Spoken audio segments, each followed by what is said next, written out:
इस ट्यूटोरियल में सिर्फ और सिर्फ इस क्वेश्चन को समझना ही इम्पॉर्टेंट है, उसके बाद इसकी सोल्यूशन बड़ी आसान है।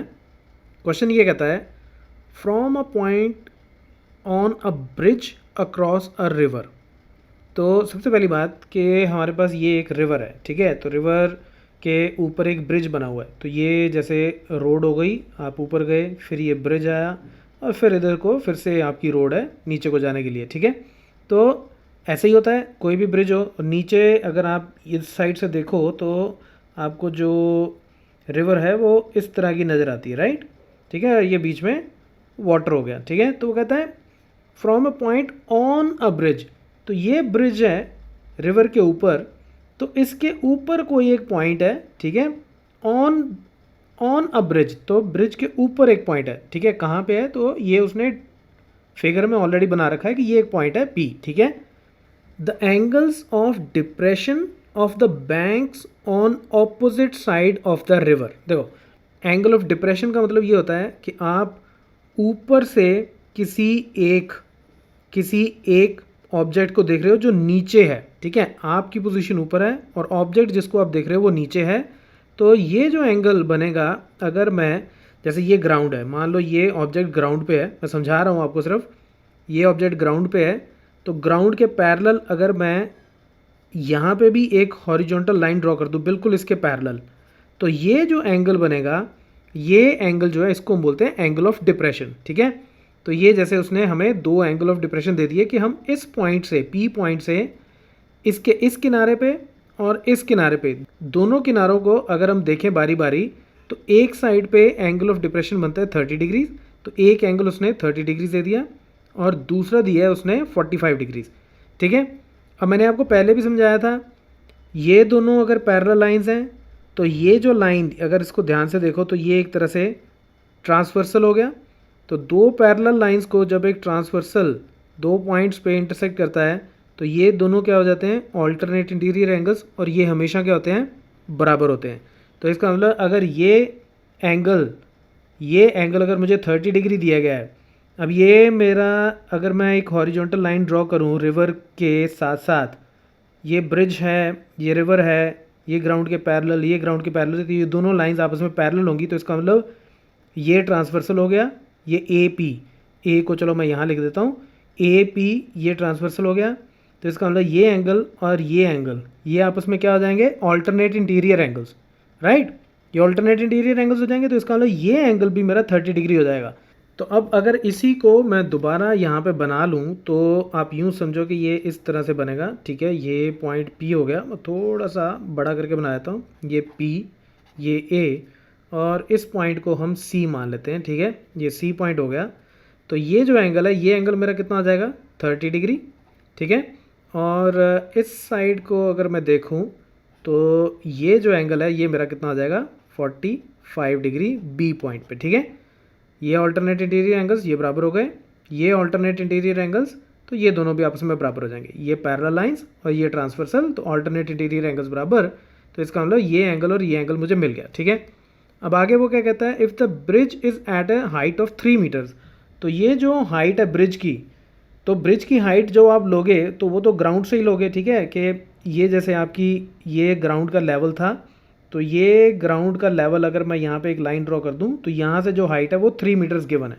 तो यानी कि ये जो हाइट है ये हमें 3 मीटर्स गिवन है, ठीक है, फ्रॉम द बैंक्स, ठीक है। तो उसने साथ में क्लियर भी किया है फ्रॉम द बैंक्स, यानी कि किनारों से, अगर किनारों को हम ज्वाइन कर दें तो वहाँ से जो हाइट मिलेगी, क्योंकि देखो रिवर तो अपने आप में काफ़ी डीप हो सकती है, ठीक है। तो वहाँ से हाइट नहीं लेनी, उसने बताया हुआ है फ्रॉम द बैंक्स। तो ये बैंक एक यहाँ, तो इन दोनों को ज्वाइन करें तो फिर जो हाइट है वो इतनी बनती है, ठीक है। Find the width of the river.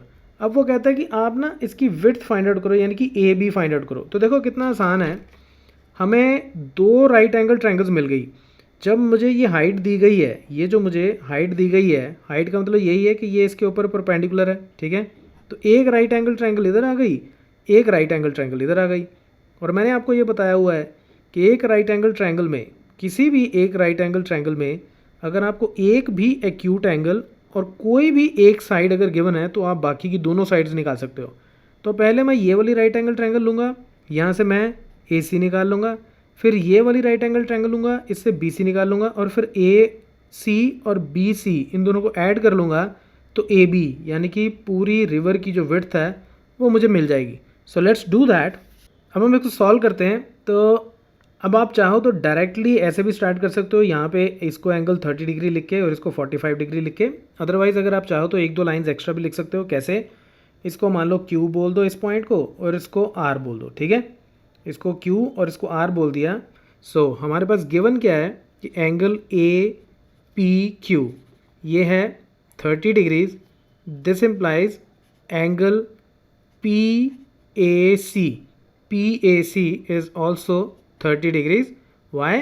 Because ये जो एंगल PAC है this is equal to angle APQ। क्यों? ये क्या है? ऑल्टरनेट इंटीरियर एंगल्स, ठीक है। तो ऑल्टरनेट इंटीरियर एंगल्स जो हैं उस थ्योरम के accordingly, alternate interior angle theorem के अकॉर्डिंगली ये बराबर हो गए।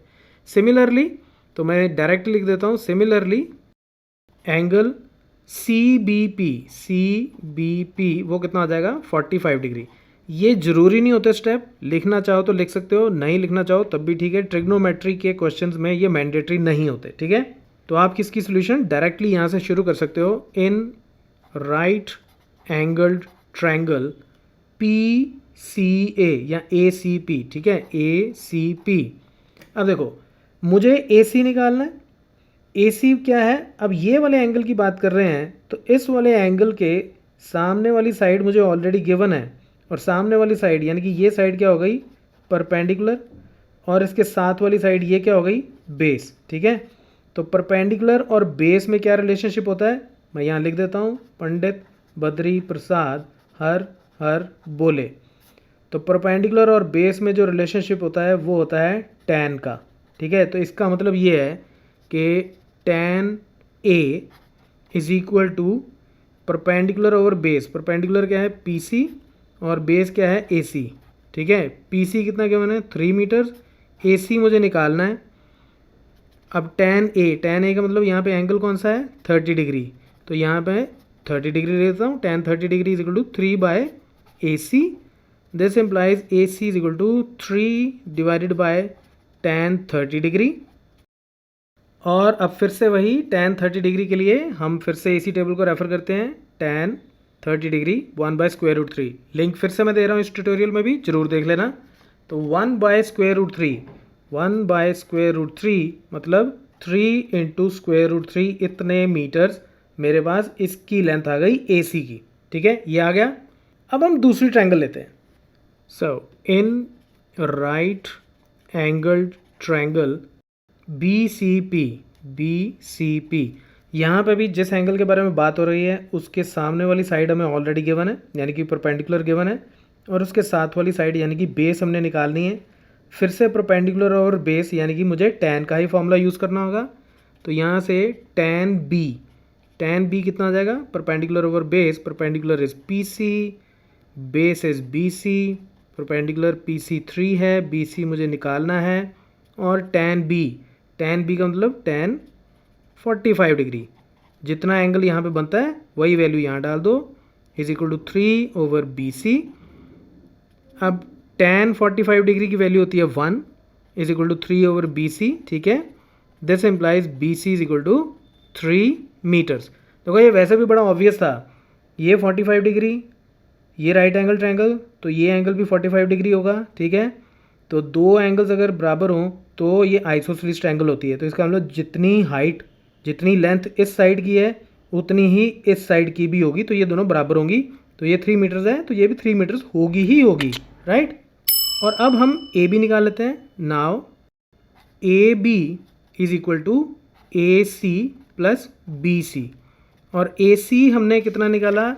AC है 3√3 मीटर्स, 3√3 मीटर्स प्लस BC कितना है? BC हमने 3 मीटर्स निकाला। सो दिस इक्वल टू 3 × √3 + 1, इतने मीटर्स इज द आंसर। अब फर्दर अगर आपको √3 की वैल्यू डेसिमल्स में दी हो तो आप उसको डाल के इसको फर्दर सॉल्व कर सकते हो। अगर नहीं दी हो तो आप इस क्वेश्चन को यहीं छोड़ सकते हो, right. So that's it from this tutorial. Keep watching the mafia.